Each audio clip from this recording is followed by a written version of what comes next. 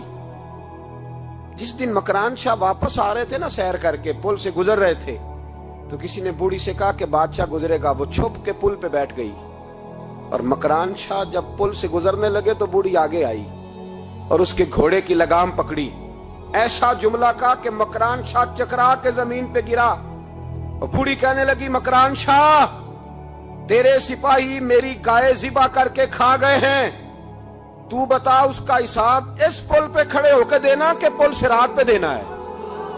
بتا یہاں کھڑے ہو کے دے گا کہ وہاں کھڑے ہو کے دے گا؟ بول۔ ارباب اقتدار، حکومت کے وانوں میں بیٹھنے والوں، بتاؤ زینب کا حساب قصور کے چوک میں کھڑے ہو کے دو گے کہ میدان محشر کے چوک میں کھڑے ہو کے دو گے؟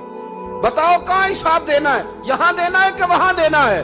حساب تو بہرحال تمہیں دینا ہے، اس قوم کو اس کا حساب تو، زینب کا حساب تو دینا ہے، دینا پڑے گا، دیا جائے گا، پوچھا جائے گا۔ بتاؤ یہاں دینا ہے کہ وہاں دینا ہے؟ دینا تو پڑے گا، یہاں دو گے تو ہو سکتا ہے قیامت میں بچ جاؤ، اور اگر یہاں نہیں دو گے تو وہاں لٹکا دیے جاؤ گے، رسوا کیے جاؤ گے، پوچھا جائے گا۔ مکران شاہ چکرا کے گرا زمین پہ اور گر کے کہنے لگا بی بی میں وہاں حساب نہیں دے سکتا، دو دینا یہیں لے لے، جو لینا یہیں لے لے، آ جاؤ آ جاؤ، وقت ہے، گنجائش ہے، مہلت کے دنوں میں توبہ کر لو، پلٹ آؤ، اللہ کے حضور حاضر ہو جاؤ۔ اس معاشرے کو صفائی کی ضرورت پڑ گئی ہے، اس معاشرے میں ہر آدمی اپنا کردار ادا کرے، ظالم کے خلاف اٹھے، بے حیائی، فحاشی، عریانی، بدنگاہی، اس کے خلاف اٹھے۔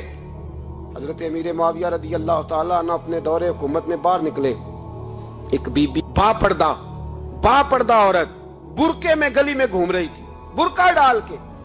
حضرت امیر معاویہ دوڑ کے مسجد چلے گئے، رونے لگے، کہنے لگے صحابہ کے زمانے میں یہ عورتیں گلی میں آ گئی ہیں، ہمارے دور میں ہی آ گئی ہیں، کہیں اللہ کا قہر نازل نہ ہوتے۔ حالانکہ وہ با پردہ تھی بی بی۔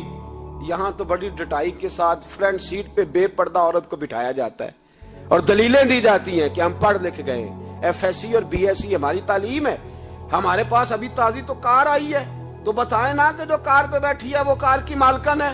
یہاں تو ہر چیز کھول کے بیان کرنا لوگوں نے اپنے لیے ضروری سمجھ لیا ہے، اپنے کلچر کا حصہ بنا لیا ہے۔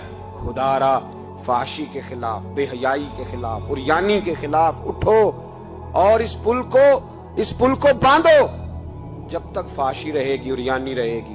پاکستان میں 10 کے قریب بچوں کے ساتھ روز زیادتی ہوتی ہے، یہ آپ کے قومی اخبارات کی آج صبح کی رپورٹ ہے۔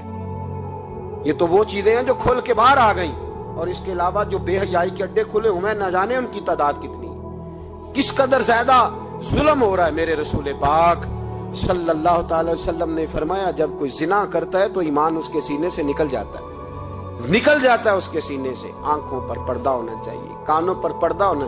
اور اگر زینب کے قتل کے بعد بھی کسی کے موبائل میں گندی تصویر ہے اور اس کے قتل کے بعد بھی بے حیائی کے گانے اس کے موبائل میں ہیں, تو پھر وہ رسم کے آنسو نہ بہائے, پھر وہ صرف 2 منٹ کے لیے آگے بڑھ کے مرثیہ خانہ بنے, وہ پھر شاعر اور ادیب بننے کی کوشش نہ کرے, وہ پھر اپنے حصے کا جملہ لگا کر اپنے آپ کو فیس بک پہ ایکٹیو رکھنے کا تماشا نہ کرے. کیا مطلب ہوا ان چیزوں کا؟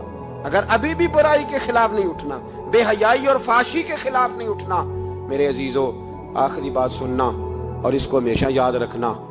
میرے نبی پاک صلی اللہ تعالی علیہ وسلم نے فرمایا ہے کسی ایک مسلمان کے قتل میں اگر اہل زمین اہل آسمان سارے بھی شریک ہو جائیں, سارے, تو فرمایا ہو سکتا ہے اللہ سب کو جہنم میں ڈال دے.